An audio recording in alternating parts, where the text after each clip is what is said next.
আমি মা তোকে এই কথাটাই বলতে চেয়েছিলাম, আমি মার সাথে আর কোনোদিন তোর দেখা হবে না। যারে জাদু যা আর কোনোদিন আমি মা তোর মুখে হাত বোলাতে পারবো না। ও জাদু আর কোনোদিন কথাও বলা যাবে না। আমার ভাইজান বাপজানেরা জানাজা সম্পূর্ণ করে কবরের মধ্যে নেমেছি। মার ডান হাতটা একটু ভালো ছিল, সামনের দিকে ধরেছে, বুকের এই জায়গায় মায়ের কনুইটা বেঁধে গেছে। মা যেন কনুই বাঁধায় বলতেছে, জাদু রে কোথায় আমাকে রেখে যাও, কোথায় রেখে যাও। ডানে মাটি বামে মাটি পিছে নিচে মাটির বিছানা। মাহফিল শেষ করে চুয়াডাঙ্গা, মেহেরপুর, ঝিনাইদহ, যশোর, খুলনা, নড়াইল, সাতক্ষীরা, বাগেরহাটে যদি মাহফিলে আসতো, যত রাত হতো জাদু বাড়ির গেটে ঢুকতাম, আমি মা গেটটা খুলে দিয়েছি। জাদু এমন জায়গায় রেখে যাও 3 দিনের ছুটি পাইলে পাশে বসে তেলাওয়াত শোনাতো। আমার টিউবওয়েলটা তুমি চাপতে দিতা না, আমার শাড়ি পর্যন্ত তুমি ধুয়ে দিতা। মাদ্রাসায় ঢোকার পরে ও ঢাকাবাসী বুঝতে পেরেছে আল্লাহর হাবিব বলেন, আল জান্নাতু তাহতা আকদামিল উম্মাহাত আও কামা ক্বালা আলাইহিস সালাতু ওয়াসসালাম। এই পৃথিবীর কারোর কথা রাসূল বলেন নাই, রাসূল বলেন প্রত্যেকটি মায়ের পায়ের নিচে সন্তানের বেহেশত। জোরে বলেন সুবহানাল্লাহ। জনম দুঃখিনী মা সুস্থ, আমার ভাইরা লাস্ট নামাজ মা বলে, জাদু আর কি তুমি আসবে নাকি? আমি মাকে এমন জায়গায় রেখে যাও, এমন বিছানায় ঘুম পাড়ায় যাও, আবার কি দেখতে আসবে নাকি? আমার ও মার বাপজিরা, মারা, ও যুবক তরুণেরা, মায়ের হুইল চেয়ার থেকে মার পাটা পড়ে যেত, আমি আমার রুমাল দিয়া পাগড়ি দিয়া মায়ের পা মুছে দিয়েছি। জনম দুঃখিনী মাটা পা টান দিয়েছে। জাদু তোমার সিনায় কোরআন, তুমি কোরআনের হাফেজ, পাটা বুকের কাছে নিও না। আমি বলি, মা তুমি তো জানো না ইনদা সিদরাতিল মুনতাহা ইনদাহা জান্নাতুল মাওয়া। জোরে বলেন আল্লাহু আকবার। সপ্তম আসমানের পাশে আল্লাহ একটি জান্নাত তৈরি করেছেন। আমি তোমার পা পরিষ্কার করি না, ওই যে সপ্তম আসমানের পাশে জান্নাত, কিন্তু তোমার পায়ের নিচে আল্লাহ জান্নাতের ঘোষণা দিয়েছে। আমি তোমার পা পরিষ্কার করি না মা, আমি যেন আমার জান্নাতের জান্নাত দরজাগুলো পরিষ্কার করতেছি। জোরে বলেন সুবহানাল্লাহ। এই যুবক যা যা,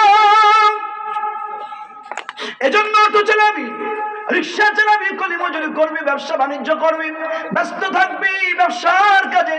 অফিস থেকে আসবি, অফিস আদালত থেকে আসবি, আসার সময় মা অসুস্থ, আব্বা অসুস্থ, অথবা বার্ধক্য উপনীত হয়েছে, কথা আমার না। আল্লাহ বলছেন, উফি ওয়ালা তানহারহুমা ওয়া কুল লাহুমা কাওলান কারীমা। জোরে বলেন আল্লাহু আকবার। অফিস থেকে আসার সময়, অটো চালায়, রিক্সা চালায় আসার সময় স্ত্রীর জন্য নিবি, সন্তানের জন্য নিবি। মা সন্দেশ পছন্দ করে, একটু পাউরুটি পছন্দ করে, আব্বা একটু কমলা পছন্দ করে, একটু আঙুর ফল পছন্দ করে, সবগুলো একটু করে নিবি। অথবা 10 টাকা দিয়ে একটা কমলা লেবু, 5 টাকা দিয়ে একটা সন্দেশ কিনবি, পকেটের কোনায় রেখে দিবি।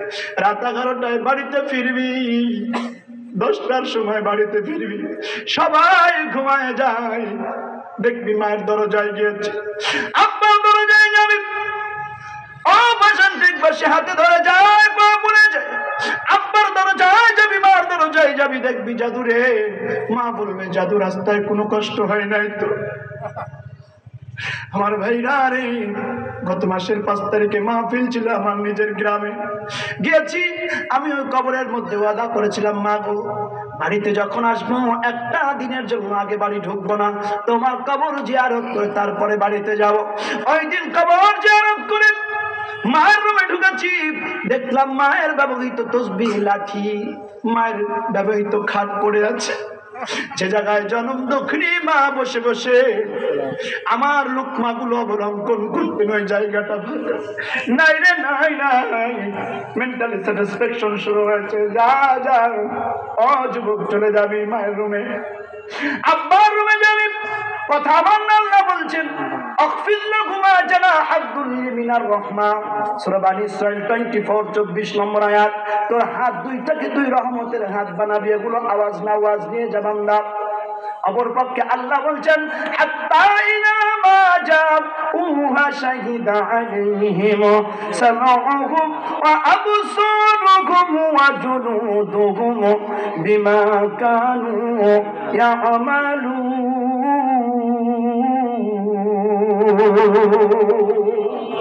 মার মাথা আব্বার মাথা জায়গায় উঠাবি, অজলুদুহুম এই চামড়া তোর পক্ষে বিপক্ষে সাক্ষী দেবে।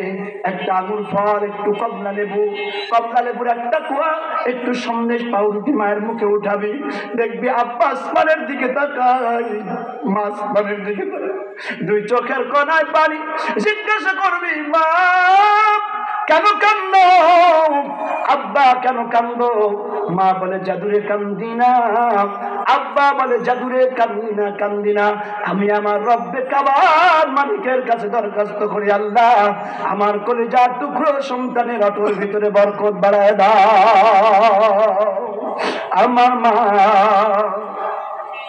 প্রিয় মা, তোমায় শুধু মনে পড়ে, মা যে আমার কত আপন, ভুলতে পারি না তাকে। আমার মা, প্রিয় মা, তোমায় শুধু মনে পড়ে। কথা বলেন ঠিক কিনা? ছেলের দুঃখে মা শুধুই কাঁদে, তারই খুশিতে আবার দুঃখ বলে। সেই সে মায়ের আজি সেবা করো, খোদার কাছে তুমি দোয়া করো, হে রহমান ক্ষমা করে দাও, হে রহমান ক্ষমা করে দাও। বলেন আমিন, আরো জোরে বলেন আমিন। মেহমান করে নাও জান্নাতে আমার মা, প্রিয় মা, তোমায় শুধু মনে পড়ে, মা যে আমার কত আপন, ভুলতে পারি না তাকে।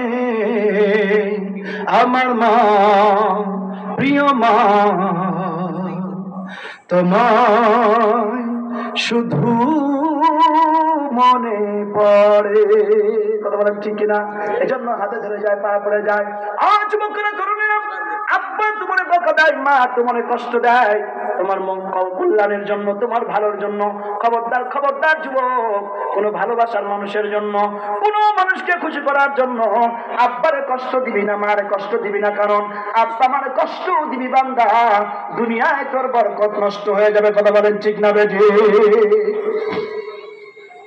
সম্মানিত হাজির, সম্মানিত উপস্থিতির জন্য সাউন্ড সিস্টেমটা ভালো হয়েছে আমাদের, কিন্তু ভিতরটা সাউন্ড পাওয়ার আসলে কষ্ট হচ্ছে কথা বলতে। আল্লাহ কবুল করুন, বলেন আমিন।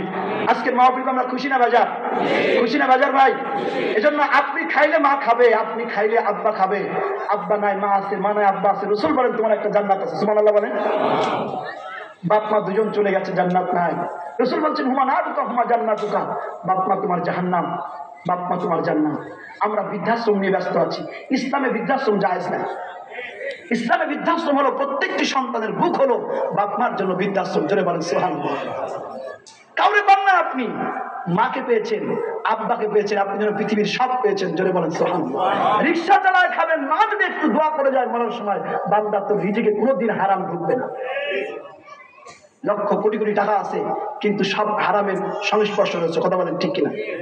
কপাল ভালো হবে না। এই জন্য সমান তাআলিম, আমি গুনাহগার আপনাদের নিয়ে প্রায় 1 ঘন্টার উপরে কথা বলতে চলেছি। আজকের মাহফিলে আমরা খুশি না ভাইজান? সমাজে আমাকে একটি দায়িত্ব দেওয়া হয়েছে। আমার ইচ্ছা ছিল আরো প্রাণবন্ত 10 মিনিট কথা বলবো, কিন্তু একটি দায়িত্ব দেওয়াই হয়েছে।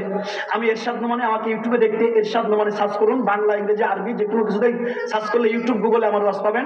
আমার একটি ফেসবুক পেজ আছে, হাফেজ মোল্লা এরশাদ আলী নোমানী। সমাজ তাদিনে আমাকে ফলো করবেন এবং ইসলাম কোর্সের আমাকে সহযোগিতা করবেন, এবং ওখানে আমার নাম্বারও দেওয়া আছে, আমার জন্য দোয়া করবেন। যাদের খুব পার্সোনাল কার্ড দরকার হয়, আমার ভিজিটিং কার্ড নিতে পারেন। আজকের মাহফিল খুশি না ভাইজান? একটু ডান হাত তুলবেন, একবার ডান হাত, বাম হাত বুকে দেন, সবাই দেন দেন, একটু হাতটা না দেন। বলেন আল্লাহ তাআলা হাত রেখেছি তুলে, সবাই নাদেন নাদেন বলেন বলেন, কপাল খুলে যেতে পারে। বলেন আল্লাহ তাআলা হাত রেখেছি তুলে তোমার রহমতের ফেরেশতা দিয়া, উন্নত ডিজিটাল ক্যামেরা দিয়া সেলফি নাও তুলে। বলেন না আমিন, বলেন না আমিন। আরেকবার বলেন আল্লাহ তাআলা আমি আজকের মাহফিল থেকে ওয়াদাবদ্ধ হলাম, আর নামাজ ছেড়ে দেব না, আর নামাজ ছেড়ে দেব না, আর নামাজ ছেড়ে দেব না। আরেকবার বলেন আল্লাহ তাআলা আল্লাহর হস্তে মুক্ত হস্তে এই মাহফিলের জন্য পকেটে হাত ঢোকাচ্ছি। উপরে না পকেটে দেন। একজনকে আসেন বলুন হুজুর আমি ইনশাআল্লাহ এই মাহফিলের জন্য, ভাই আমাকে একটু বলেছেন যেহেতু এই আদায় আমি কালেকশনের বক্তাও না, যেহেতু ভাই আমার যেহেতু ভাই একটু দায়িত্ব দিয়েছেন একটু কথা বলতে পারলে ভালো হতো। তারপরে যেহেতু প্রত্যেকটি কাজ সদ্গা, কথা বলেন ঠিক কিনা, কেন আমি আদায় করে দেবো এই জন্য যে বক্স দুটা কি বন্ধ হয়ে গেছে ভাই, বক্স দুটা কি বন্ধ হয়ে গেছে একটু দেখেন না। আমি এই জন্য আদায় করবো যে প্রত্যেকটি আদায় আপনারা যা দেবেন এর একটা সদ্গা যারে আমিও পাবো, আলহামদুলিল্লাহ বলবেন না। এই উদ্দেশ্য নিয়ে আমি আদায় করতেছি। মাদ্রাসার জন্য যখন কোনো মানে আমার মুস্তামিম বা কোনো মাদ্রাসা করতে পারেন এটা আদায় করে দিই। কেন? মাদ্রাসার দান এক, সওয়াব আর এক, সুবহানাল্লাহ বলেন না। একদিকে দান এবং ডবল সওয়াব, আলহামদুলিল্লাহ বলেন। এই জন্য কে আছেন একজন বলুন হুজুর আমি ইনশাআল্লাহ এই মাহফিলের জন্য 20,000 কি 30,000 কি 2,000 কি 5,000 টাকা এই মাহফিলের জন্য দান করবো। কে আছেন? ওই যে ভিতরে যান, কর্তৃপক্ষ যান, ভিতরে যান, যান, জানেন অস্ত্রময় যুদ্ধ করতে লাগছে লোকের ভিতরে যান, তাড়াতাড়ি যান, যান। কর্তৃপক্ষ যারা যারা ভলেন্টিয়ার ভাই আছেন সবাই উঠে পড়েন, 2-1 ভিতরে উঠে পড়েন, কেউ মাহরুম হবেন না। সবাই পকেটে হাত দেবেন, 500, 1000, 200, 300, 20, 10 যে যা পারেন ইনশাআল্লাহ সবাই দেবেন। ভিতরে আমাদের কর্তৃপক্ষ চলে যাবেন। ভাই কে আছেন? জি একটু যান, ভিতরে যান, সবাই দেবেন আলহামদুলিল্লাহ। খুব দ্রুত 2-5 মিনিটের মধ্যে ইনশাআল্লাহ দিয়ে দেবেন। আল্লাহ আপনাদের। আর যদি কেউ মনে করেন আমি মুসাফির মানুষ আমার হাতে এসে দিয়ে যাবেন, আমি তার জন্য দোয়া করবো ইনশাআল্লাহ। আলহামদুলিল্লাহ। কি নাম ভাই? আব্দুল আজিজ। জি আলহামদুলিল্লাহ। আব্বা মানসির আল্লাহুম্মা আমিন। আব্দুল আজিজ সাহেব 500 টাকা করেছে দেন। আব্বা মায়ের কবরকে আপনি মাফ করে দেন। আল্লাহ দুনিয়ার সম্মান বলা আখিরাতের সম্মান বাড়িয়ে দাও, ভালো মসজিদ দূর করে ইনকামকে বাড়িয়ে দাও, বলেন আমিন। জি জি জি আলহামদুলিল্লাহ, জি জি আলহামদুলিল্লাহ, আলহামদুলিল্লাহ, জি আল্লাহ জি জি। সম্মানিত হাজিরিন, উদাত্ত আহ্বান। আমাদের একজন ভাই সাতক্ষীরার ভাই এসেছেন, তিনি এই মসজিদের জন্য কিছু দান মাহফিলের জন্য দান করেছেন, আলহামদুলিল্লাহ বলেন, দোয়া চেয়েছেন, আল্লাহ কবুল করুন, বলেন আমিন। সম্মানিত হাজিরিন একটু জলদি করে আসবেন, আমার হাতে একটু হাত দেবেন, এই মাহফিলের জন্য কিছু দান করে যাবেন, আমি আপনার জন্য দোয়া করেছি। জি আলহামদুলিল্লাহ, আল্লাহ কবুল করুন। জি জি আমি দোয়া করি আপনার আল্লাহ আপনার ওয়াইফের জন্য কবরকে আল্লাহ জান্নাত বানাই দিন, বলেন আমিন। আসেন ভাই জলদি করে, এবং ভিতরে লোক চলে যান, যান ভাই যান। কেউ 2,000, 5,000, 10,000 যারা লিখে দেবেন, ইমাম সাহেব যাচ্ছে ভিতরে, মুয়াজ্জিন সাহেব যাচ্ছে। লিল্লাহি তাকবীর। আল্লাহুম্মা আমিন। সাবেক কমিশনার সাহেব 5,000 টাকা করেছে দেন। দুনিয়ায় বড় আখিরাতে বড় সম্মান ধনী করে বানায় দাও, ভালো মসজিদ দূর করে দাও, আত্মীয় স্বজনের কবরকে